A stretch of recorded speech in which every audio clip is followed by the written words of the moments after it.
우리 하나님 주신 말씀 함께 보도록 하겠습니다. 로마서 16장 21절부터 27절까지의 말씀인데요.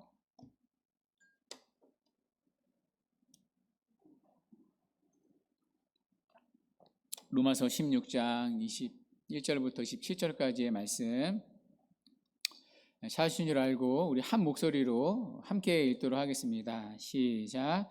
나의 동역자 디모데와 나의 친척 누기오와 야손과 소시바더가 너희에게 문안하느니라. 이 편지를 기록하는 나 더디오도 주 안에서 너희에게 문안하노라. 나와 온 교회를 돌보아주는 가이에오도 너희에게 문안하고 이 성의 재무관 에라스도와 형제 구아도도 너희에게 문안하느니라. 나의 복음과 예수 그리스도를 전파함은 영세전부터 감추어졌다가 이제는 나타나신 바 되었으며 영원하신 하나님의 명을 따라 선지자들의 글로 말미암아 모든 민족이 믿어 순종하게 하시려고 알게 하신 바 그 신비의 계시를 따라 된 것이니 이 복음으로 너희를 능히 견고하게 하시 지혜로우신 하나님께 예수 그리스도로 말미암아 영광이 세세에 무궁하도록 있을지어다. 아멘. 오늘로써 드디어 로마서가 끝납니다. 오늘이 로마서 54번째 설교입니다. 1년이 딱 52주니까요. 1년하고 2번 더 했습니다. 군대에 있을 때 많이 듣던 말이 있습니다. 거꾸로 매달아도 국방부 시계는 간다는 말이었습니다. 아무리 힘들어도 제대하는 날짜는 온다는 의미였습니다. 지금 기분이 그렇습니다. 이 어려운 로마서를 과연 끝낼 수 있을까 하는 마음으로 시작했는데 결국 끝까지 왔습니다. 지금까지 은혜 주신 하나님께 감사드리고 또 어려운 설교를 들어주신 성도님들께 감사한 말씀을 드립니다. 오늘이 마지막 시간인데요. 마지막까지 하나님이 주시는 은혜가 있기를 바랍니다. 사도 바울은 이제 로마서를 끝맺고 있습니다. 로마서를 마치면서 바울은 다시 마지막 문안 인사를 전합니다. 앞에서 바울은 문안을 전했습니다. 한 27명 정도의 사람들에게 안부를 전했는데요. 한 사람 한 사람 이름을 언급하면서 문안을 전했습니다. 그때 나왔던 사람들의 이름은 다 로마교회 성도들이었습니다. 그런데 오늘 본문에 나오는 사람들의 이름은 다 고린도 교회 성도들입니다. 오늘 총 8명의 이름이 나오는데요. 이 이름들은 다 고린도 교회 성도들의 이름입니다. 지금 바울은 이 로마서라는 편지를 고린도에서 쓰고 있습니다. 그래서 고린도에 같이 있는 성도들도 문안을 전합니다.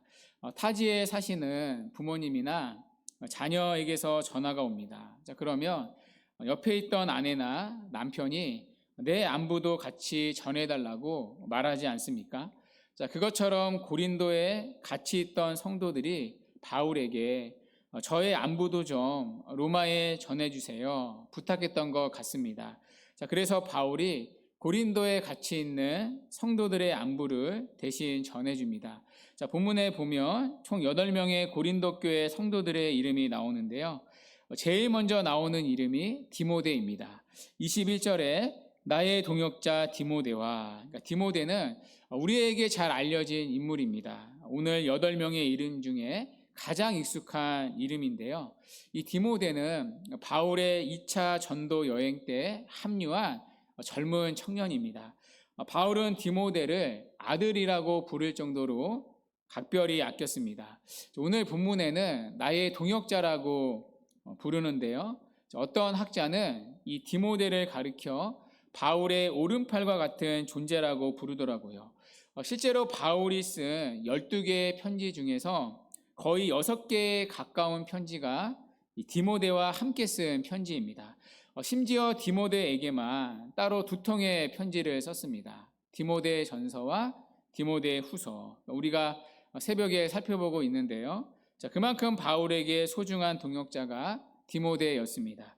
이때 디모데도 바울과 같이 고린도에 있습니다. 그래서 디모데도 로마 교회에 안부를 전합니다. 디모데 다음으로는 세 사람이 등장합니다. 나의 친척 누기오와 야손과 소시바더입니다. 누기오만 친척이 아닙니다. 헬라어 성경으로 보면 친척이 복수로 되어 있습니다. 그러니까 누기오만 아니라 야손, 소시바도 다 바울의 친척이었습니다.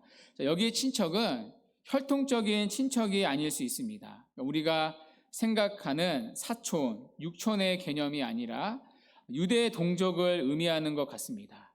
이 세 사람은 고린도에 살고 있던 유대인들로 보입니다. 그런데 이 중에 누기오는 누군지 알 수가 없습니다. 오늘 본문에서만 나오는 이름이기 때문입니다. 다른 성경에는 나오지 않습니다. 학자들이 추정하는 몇몇의 사람들이 있는데 정확하지 않습니다. 그런데 야손과 소시바도는 성경에서 찾을 수 있습니다. 야손은 한번 찾아볼게요. 사도행전 17장에 나오는데요. 우리 5절만 한번 읽어보겠습니다. 사도행전 17장 5절. 자, 시작.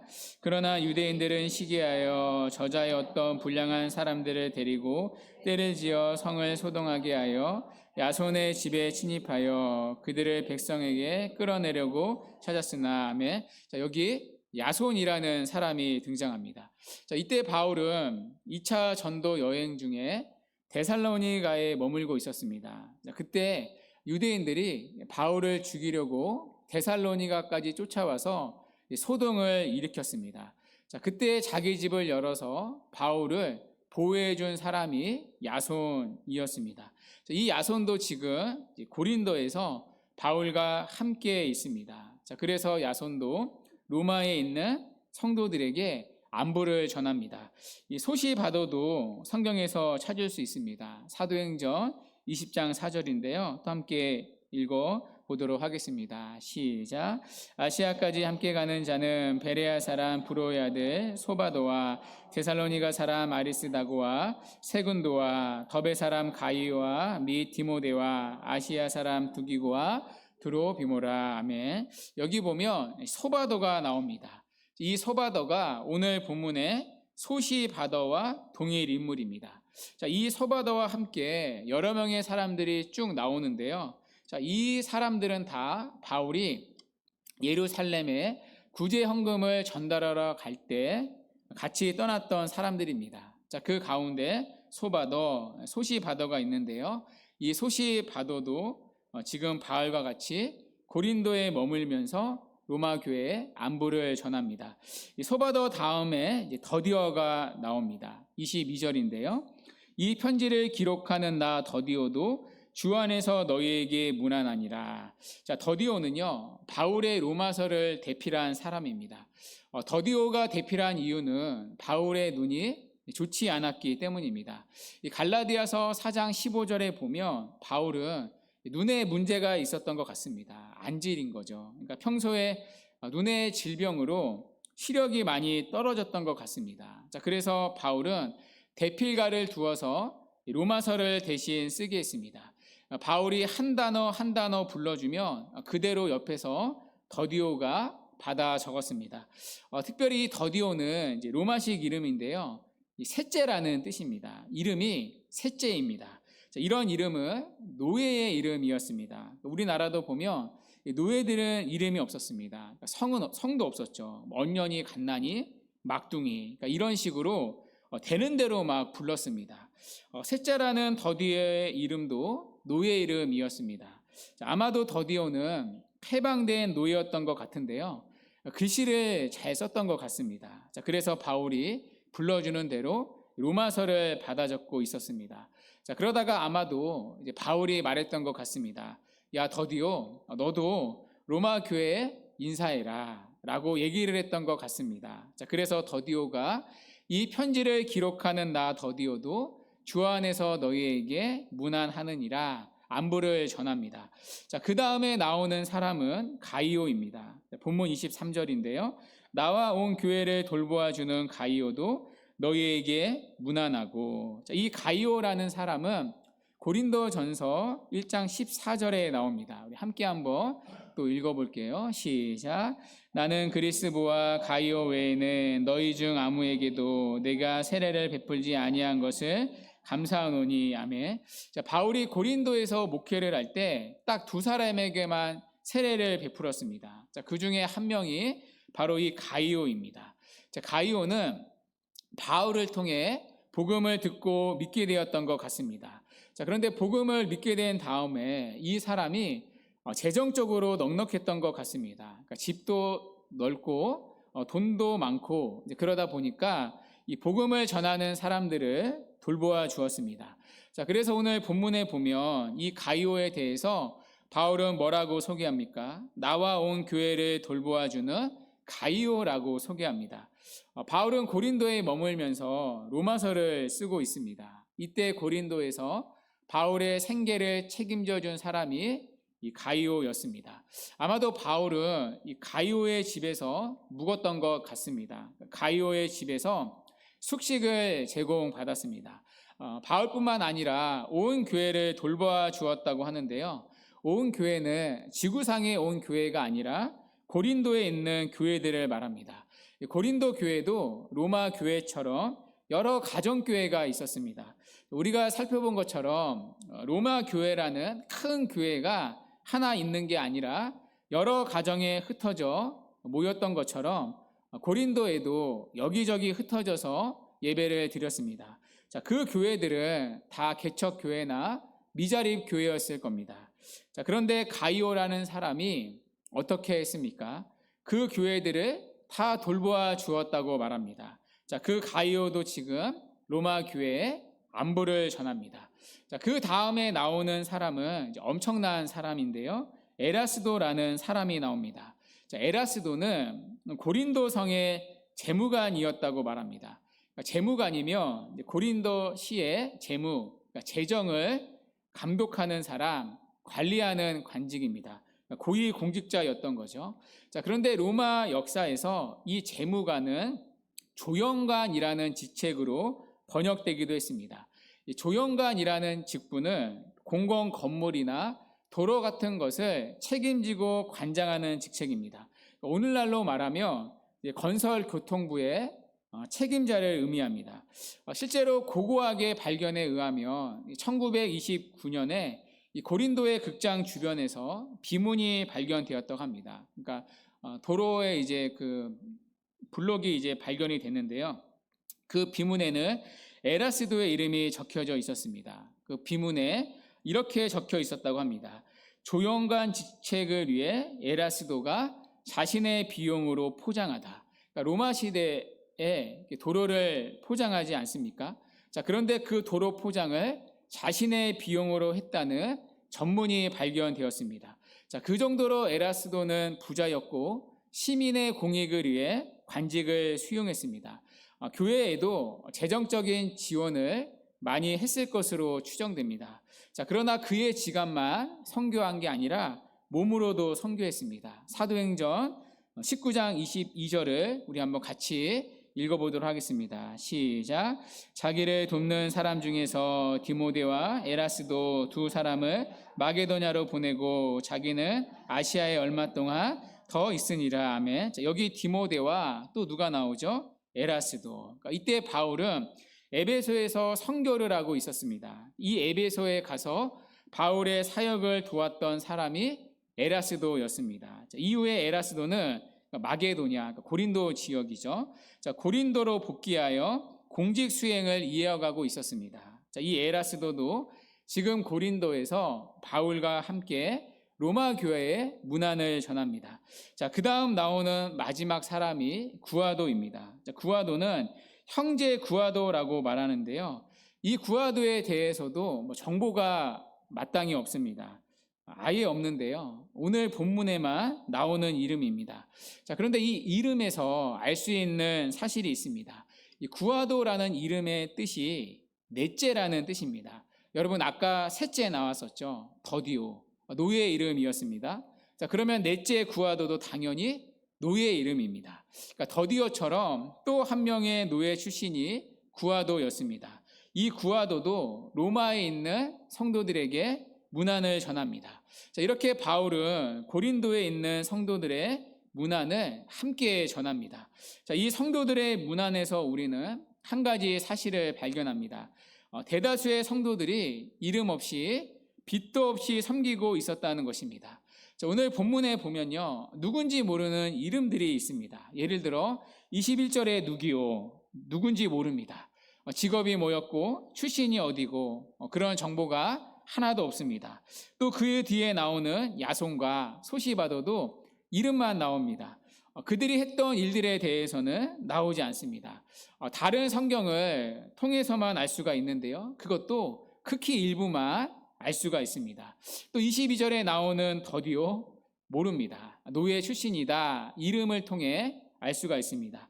또 23절에 나오는 형제 구하도도 정보가 없습니다. 이름을 보고 노예였구나, 형제라고 하니까 남자 노예였구나, 그게 끝입니다. 이들은 다 유명한 자들이 아니었습니다. 노예였고 그냥 믿음의 형제였고 바울의 친척이었습니다. 사람들에게는 드러나지 않았습니다. 무명한 자였습니다. 그야말로 그들은 이름 없이 빛도 없이 묵묵히 주님을 섬겼던 사람들이었습니다. 자, 그러나 여러분, 누구는 알았습니까? 하나님은 아셨습니다. 사람들에게는 기억되지 않았지만 하나님에게만큼은 기억되는 사람들이었습니다. 가끔가다 매체를 통해 비보를 접할 때가 있습니다. 사고나 재해로 죽은 사람들의 안타까운 소식을 듣게 됩니다. 얼마 전에는 해군 초계기가 추락해서 그 안에 타고 있던 장교들이 순직하게 됐다는 소식을 들었습니다. 그 소식을 접하게 되었을 때 마음이 좋지 않았습니다. 자녀들이 다 어리더라고요. 자, 그런데 사람들은 그때만 기억합니다. 그때만 슬퍼합니다. 저도 마찬가지입니다. 하루하루가 바쁘다 보니까요, 까마득히 잊고 살아갑니다. 다음 날이 되면 누구도 그들을 기억하지 않습니다. 그들뿐만이 아닙니다. 이 세상에서 아무리 성공하고 칭송을 받았던 사람일지라도 죽고 나면 누구도 기억하지 않습니다. 많은 관심을 받았던 사람일지라도 죽고 나면 유족들 말고는 거의 기억하지 않습니다. 죽음과 동시에 사람들 사이에서 또 세상에서 빠르게 잊혀질 뿐입니다. 자, 그걸 보면 사람의 죽음이 참 허무합니다. 인생이 참 허무합니다. 죽고 나면 기억되지 않는 삶, 죽음과 동시에 사람들 사이에서 사라져 버리는 삶. 자, 그런데 여러분, 죽고 나서 사람들은 잊을지 몰라도 잊지 않으시는 한 분이 계십니다. 아니, 모든 사람이 죽고 나서 반드시 마주해야 할 분이 계십니다. 우리가 이 땅에서 살아온 우리의 삶을 계수하시고 우리를 기억하시고 우리의 영혼을 결정하는 분이 계십니다. 바로 하나님이십니다. 우리가 눈 감는 순간에 사람들의 시야에서 사라져 버릴 때 우리는 하나님의 시야 앞에 서게 될 것입니다. 우리가 눈 감는 순간에 사람들의 기억에서 우리는 다 사라져 버리지만 그때부터 하나님의 기억 앞에 서게 될 것입니다. 우리의 이름들, 이 땅에서 살아왔던 우리의 행적들, 사람들 속에서는 사라져 버리지만 하나님은 그때 다 기억하시고 그대로 갚아주실 것입니다. 그때 진짜 우리의 영원한 삶이, 우리의 이름이 남겨지기 시작됩니다. 자, 그렇다면 여러분, 이 땅에서 가장 가치 있는 삶은 무엇입니까? 하나님 앞에 기억되는 삶입니다. 하나님 앞에서 기억되는 이름입니다. 비록 이 땅에서 무명이었을지라도 하나님이 아신 바 되는 사람, 그 삶이 가장 가치 있고 영원한 삶입니다. 우리가 하나님을 아는 것도 중요합니다. 그런데 내가 하나님을 아는 것보다 하나님이 나를 아는 것이 중요합니다. 오늘 본문에 나오는 사람들, 이름도 없이 빛도 없이 주님을 섬겼던 사람들입니다. 자, 그러나 이들이 어떻게 살았는지, 그들이 어떻게 주님을 위해 헌신했는지, 주님을 얼마나 사랑했는지 누가 알고 계십니까? 하나님이 아십니다. 그 증거가 바로 이 명단입니다. 자, 그래서 우리는 무명한 자 같으나 유명한 자요, 없는 자 같으나 모든 것을 가진 자일 수 있습니다. 자, 그렇다면 여러분은 어떠십니까? 하나님 앞에서 지금 어떻게 살아가고 계십니까? 하나님이 아신 바 되는 삶을 살아가고 계십니까? 우리의 인생의 가치는 세상이 우리를 어떻게 기억하느냐, 어떻게 평가하느냐에 따라 결정되는 것이 아니라 하나님께서 우리를 어떻게 기억하느냐에 따라 결정됩니다. 여러분, 우리는요, 우리의 이름을 내고 싶어 합니다. 이름 없이 빚도 없이 섬긴다 할지라도 그 이름 없이 빚도 없이 섬겼다라는 것을 막연히 교회 안에서 또 드러내고 싶어 합니다. 주님이 아니라 끝없이 자신을 섬기려고 하는 거죠. 교회조차도 사람의 냄새로 가득한 어리석은 시대를 우리는 살아가고 있습니다. 그러나 여러분, 사람의 이름을 자꾸 높이는 것 하나님의 뜻이 아닙니다. 내 이름을 내려고 일하는 것도 하나님의 뜻이 아닙니다. 하나님은 아십니다. 그래서 땅에서 이름을 내려 하면 하늘에 상급이 없습니다. 숨은 봉사가 많아야 합니다. 숨은 기도가 많아야 합니다. 숨은 헌신이 많아야 합니다. 비록 누가 알아주지 않더라도, 내 이름이 알려지지 않더라도 내가 있는 그곳에서 하나님 앞에 신실하게 그분 뜻대로 사는 것, 그것이 우리 삶의 목표여야 합니다. 그것이 가장 가치 있는 삶이고 성공한 삶입니다. 그것이 바로 오늘 명단이 주는 영적인 교훈입니다. 주 안에 사랑하는 여러분, 하나님 앞에 아신 바 되는 우리의 삶이 되기를 바랍니다. 우리의 이름이 아니라 주님의 이름을 위하여 살아가되 이름 없이 빚도 없이 섬기는 우리가 되기를 바랍니다. 죽으면 잊혀지는 사람들의 갈채가 아니라 영원히 기억되는 하나님의 칭찬을 바라보며 그분 앞에서 믿음으로 또 그분의 말씀대로 신실하게 살아가는 우리가 되기를 바랍니다. 자, 이어서 마지막으로 바울은 찬양으로 마칩니다. 이 본문 25절부터 27절까지는 하나님을 향한 찬양입니다. 이걸 기독교 용어로 송영이라고 부릅니다. 송영은 하나님께 영광을 돌리는 찬양입니다. 자, 그런데 바울이 하나님을 찬양하는 이유가 있습니다. 바로 복음의 은혜 때문입니다. 여러분, 바울은 복음으로 로마서를 시작했습니다. 로마서 1장 1절입니다. 예수 그리스도의 종 바울은 사도로 부르심을 받아 하나님의 복음을 위하여 택정함을 입었으니 2절에 이 복음은 하나님의 선지자들을 통하여 그의 아들에 관하여 성경에 미리 약속하신 것이라. 그러면서 복음에 대해 쭉 설명했습니다. 자, 그런데 로마서를 끝내는 마지막 부분에서도 복음을 얘기합니다. 왜냐하면 복음이 아니고서는 누구도 구원을 받을 수 없기 때문입니다. 복음이 아니고서는 누구도 하나님의 자녀가 될 수 없기 때문입니다. 복음이 아니라면 누구도 주님과 상관이 없기 때문입니다. 여러분, 죄인인 우리가 어떻게 구원을 받습니까? 의인은 없나니 하나도 없다는 로마서의 고발처럼 너나 할 것 없이 모두가 다 죄인이기 때문에 멸망받아야 할 우리가, 지옥에 떨어져야 할 우리가 어떻게 구원을 받습니까? 바로 복음을 믿어서입니다. 복음 밖에는 구원의 길, 생명의 길이 없습니다. 자, 그래서 바울은 로마서를 끝내는 순간까지도 이 복음을 놓지를 못하고 있습니다. 혹여나 로마 교회에 있는 성도들 가운데 지금까지 복음을 들었던 성도들 가운데 복음을 믿지 않는 사람들이 있지는 않을까, 너무나 걱정스러운 마음에 또다시 복음을 설명합니다. 복음처럼 중요한 게 없기 때문입니다. 모두가 다 구원받아야 할 죄인들이기 때문입니다. 무엇보다 가장 시급한 것, 아무리 점검하고 점검해도 또다시 점검해야 할 것, 구원의 확신, 복음에 대한 믿음이기 때문입니다. 자, 그래서 문안을 마친 바울은 편지를 맺지 못하고 혹시나 하는 마음으로 또다시 높아심의 복음을 전합니다. 너희들 모두 복음을 믿어야 한다. 복음이 아니고서는 누구도 구원받지 못한다. 너희들의 오랜 신앙의 연륜이, 너희들의 교회의 봉사가, 너희들의 종교적인 열심으로 구원받는 거 아니다. 오직 복음만이 우리를 하나님의 진노로부터 구원하시는 하나님의 능력이기 때문에 바울은 편지를 마치는 순간에도 마치 유언처럼 또다시 복음을 전합니다. 자, 그러면 복음이란 무엇입니까? 자, 바울은 또다시 말합니다. 25절에 나의 복음과 예수 그리스도를 전파함은 영세 전부터 감추어졌다가.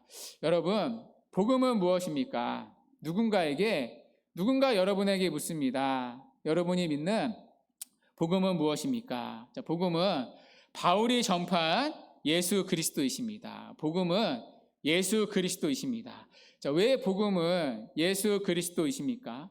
복음은 기쁜 소식, 구원의 소식입니다. 하나님이 우리를 구원해 주신다는 소식입니다. 자, 그런데 하나님이 누구를 통해 우리를 구원해 주십니까?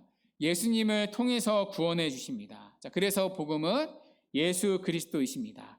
복음은 하나님이 우리를 구원해 주신다는 기쁜 소식인데, 우리가 구원을 얻는 것은 오직 예수 그리스도께서 이루신 구속의 공로로 말미암는 것이기 때문에 복음은 예수 그리스도이십니다.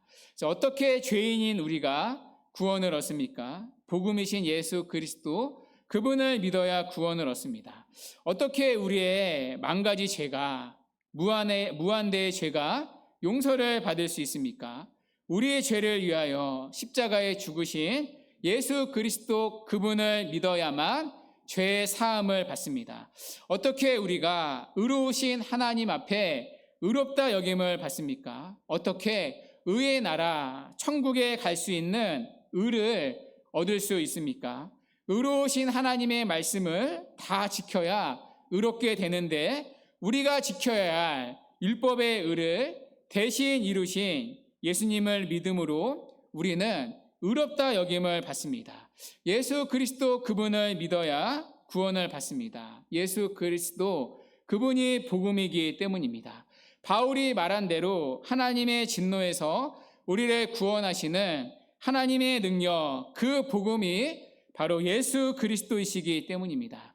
예수 그리스도 안에서 더 이상 정죄함이 없습니다. 누구도 그리스도 예수 안에 있으면 결코 정죄함이 없습니다. 그리스도 안에서 우리는 의롭다 여김을 받습니다. 누구든지 예수님을 믿음으로 말미암아 의롭다 여김을 받는다는 이신 칭의의 복음, 그것이 로마서가 말하는 복음, 예수 그리스도의 복음입니다. 자, 그런데 여러분, 오늘 바울은 이 복음을 뭐라고 말합니까?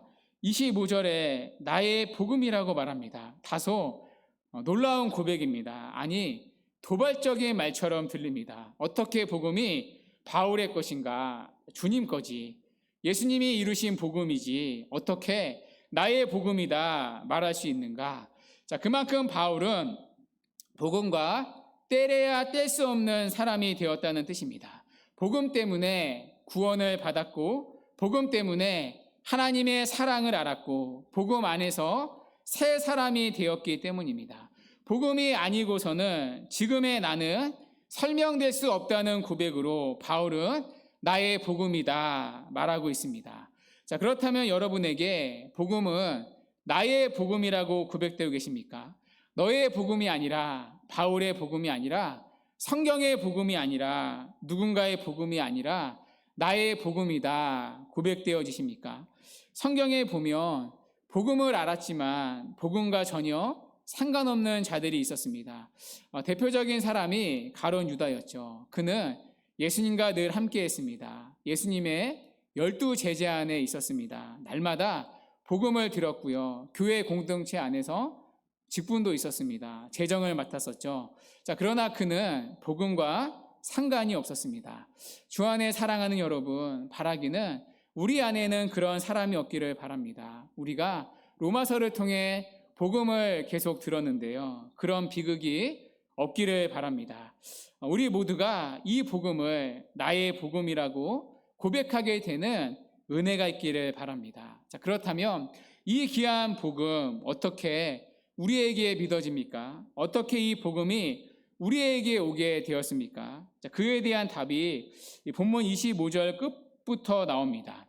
영세 전부터, 영원 전부터 감추어져 있다가 우리 26절은 같이 한번 읽어볼게요. 본문 26절 시작. 이제는 나타나신 바 되었으며 영원하신 하나님의 명을 따라 선지자들의 글로 말미암아 모든 민족이 믿어 순종하게 하시려고 알게 하신 바 그 신비의 계시를 따라 된 것이니 이 복음으로 너희를 능히 경고하게 하시라매. 여러분, 어떻게 복음을 믿게 됩니까?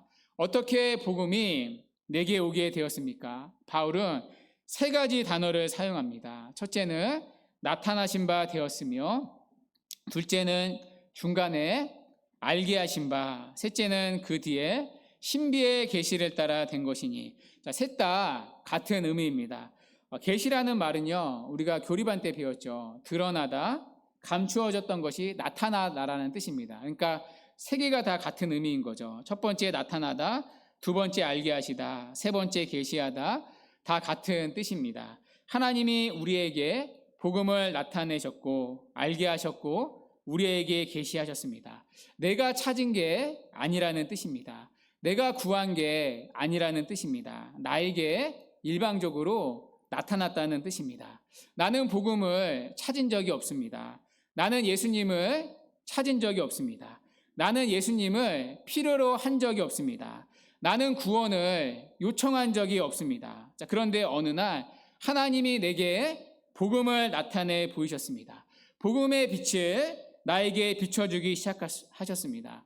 죄로 어두운 우리의 마음에 성령 하나님께서 말씀을 듣는 가운데 조명해 주시는 사역으로 이 복음의 진리가 어느 날 갑자기 깨달아지고 믿어지게 해 주셨습니다. 내가 죄인이었구나. 예수님이 아니고서는 나는 어둠이구나. 나는 지옥 갈 사람이구나. 그런 나를 예수님이 구원해 주셨구나. 복음이 나에게 나타난 바 되었습니다. 전에는 천국이 있는지도 몰랐습니다. 보이지 않으니까요. 전에는 십자가 사건이 있는지도 몰랐습니다. 듣기는 들었어도 도무지 믿어지지 않았습니다. 보지도 못한 예수님을 어떻게 믿을 수 있겠습니까? 그런데 어느 날 말씀을 듣는데 내 영혼에 복음이 생생하게 인식되기 시작되었습니다.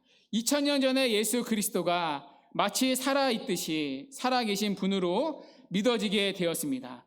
내가 구원을 깨달은 게 아닙니다. 내가 내 지각으로, 내 이성으로, 내 의지로 믿은 게 아닙니다. 전부 다 수동태입니다. 나타나신 바 되었고 알게 해 주셨고 복음의 신비가 계시되었습니다. 감추어졌던 그 복음의 신비, 이해되지 않았던 그 복음의 비밀이 어느 날 나에게 계시되었습니다. 전부 다 수동태입니다. 그래서 은혜입니다. 전에는 복음을 몰랐는데, 한 번도 복음을 필요로 하지 않았는데 어느 날 하나님이 내게 찾아와 말씀으로 복음을 나타내 보이시고 알게 해주시고 계시해 주시고 믿어 순종하게 해주신 하나님의 일방적인 은혜로 복음을 믿게 되었습니다. 그리고 이것은 바울 자신의 생생한 경험이기도 했습니다. 사도행전 9장에서 바울은 예수 믿는 사람을 체포하기 위해 다메섹으로 가다가 부활하신 주님을 만났습니다. 부활하신 주님이 바울에게 찾아와 주셨습니다. 그때 예수님이 바울에게 주님의 음성으로 말씀해 주셨습니다. 사울아 사울아 내게 어찌하여 나를 핍박하느냐. 놀라운 건 그 음성을 바울만 들었다는 것입니다. 바울이 묻습니다. 주님 누구십니까? 나는 내가 박해하는 예수라. 분명히 자기 귀로 들었습니다.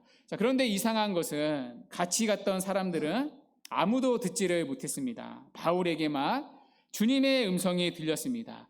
그래서 바울은 예수를 그리스도로 믿게 되었습니다. 바울에게만 나타내 보이시고 알게 해주시고 계시해 주셨습니다. 여러분, 우리도 그렇지 않습니까? 제가 예수님을 진짜 믿고 나서 새벽 기도를 다녔습니다. 대학생 때였는데요. 예배당 의자에 앉으면 눈물부터 났습니다. 그전에도 똑같이 앉았던 의자였거든요. 근데 눈물부터 나더라고요. 이 새벽에 내가 예수님을 만나러 나왔다는 것 자체가 은혜였습니다. 믿지 않는 가정에서 하나님이 나를 선택해 주셨구나. 나에게 나타내 보이셨구나. 감사해서 눈물이 났고요. 또 한편으로는 믿지 않는 가족들을 생각하며 눈물이 났습니다. 그리고 그 많은 동네 사람들 중에 내가 예수님을 믿게 되었다는 것, 나에게 하나님이 말씀으로 복음을 나타내 보이셨다는 것, 내가 주님을 알게 되었다는 것, 내가 이 예배를 드리는 사람들 중에 하나가 되었다는 것. 그전에는 같이 예배를 드려도 그런 마음이 없었거든요. 자, 그런데 그것 자체가 감사해서 한동안 예배당에 들어가 의자에 앉기만 하면 그렇게 눈물이 흘렀습니다. 자, 그래서 바울은 복음이 어떻게 우리에게 믿어지게 되었는가, 어떻게 복음을 믿게 되었는가, 26절에 이렇게 말합니다. 하나님이 우리에게 첫째, 말씀을 듣는 우리에게 복음을 나타내 보이셨다. 둘째, 내게 알게 해주셨다. 셋째, 복음의 신비, 복음의 비밀을 계시해 주셨다. 그래서 우리를 믿어 순종하게 하셨다. 고백하는 것입니다. 자, 그래서 바울은 하나님께 영광을 돌리는 것입니다. 27절에 지혜로우신 하나님께 예수 그리스도로 말미암아 영광이 세세에 무궁하도록 있을지어다. 아멘. 여러분, 이 결말은요, 색다른 결말입니다. 여러분 혹시 아십니까? 대부분의 바울 서신을 보면요, 어떻게 끝납니까? 대부분은 바울이 강복 선언으로 편지를 끝냅니다. 자, 그러나 바울은 로마서의 마지막 구절을 성령으로 마칩니다. 하나님의 영광을 노래하는 성령으로 끝냅니다. 아주 색다른 결말이죠. 자, 그렇다면 왜 바울은 복음을 전하는 로마서의 마지막 구절을 성령으로 마칩니까? 전부 다 복음의 설명이 수동형으로 되어 있기 때문입니다.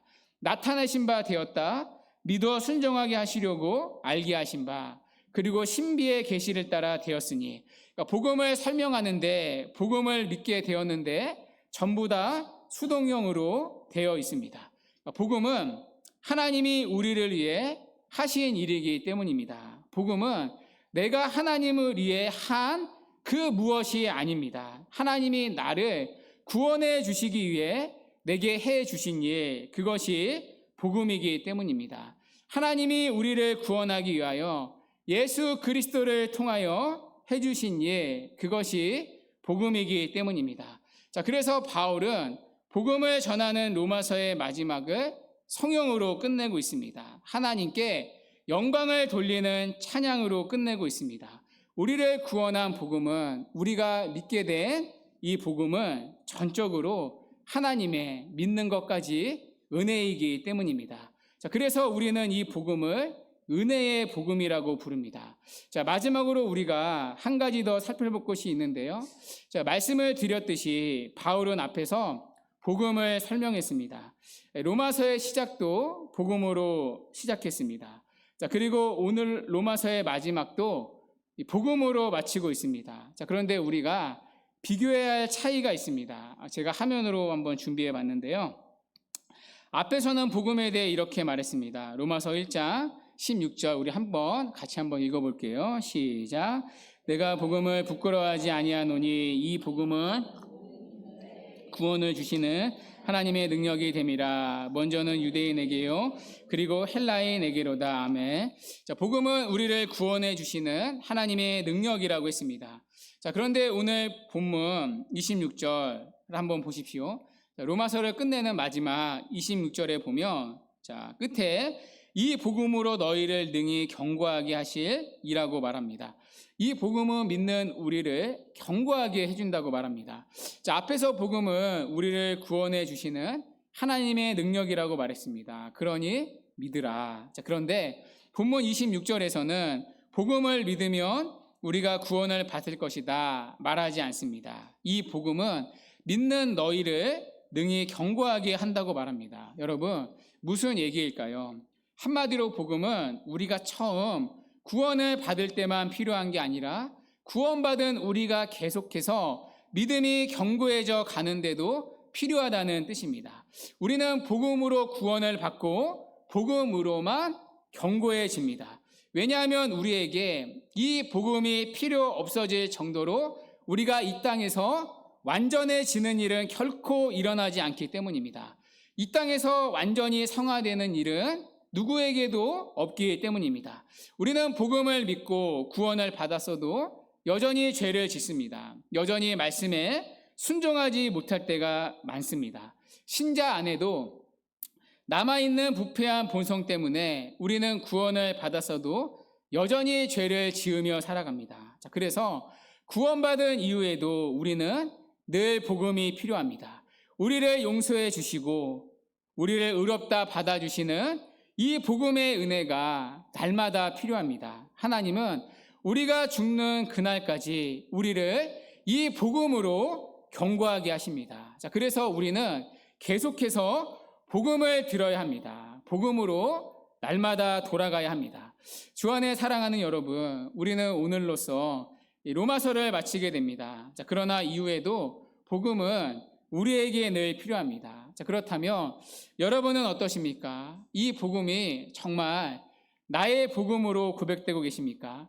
이 복음이 여러분에게도 나타난 바 되고 알게 하신 바 되고 그 신비의 계시를 따라 여러분에게도 이 복음의 비밀이 훤히 드러나게 되셨습니까? 그래서 이 복음을 믿어 순종하고 계십니까? 이 복음으로 날마다 견고해져 가고 계십니까? 그래서 이 복음을 믿게 해주시고 이 복음으로 우리를 견고하게 해주시는 하나님께 영광을 돌리고 계십니까? 주 안에 사랑하는 여러분, 오늘 로마서가 끝났는데요. 바라기는 이 로마서가 말하는 복음이 정말 나의 복음으로 고백되기를 바랍니다.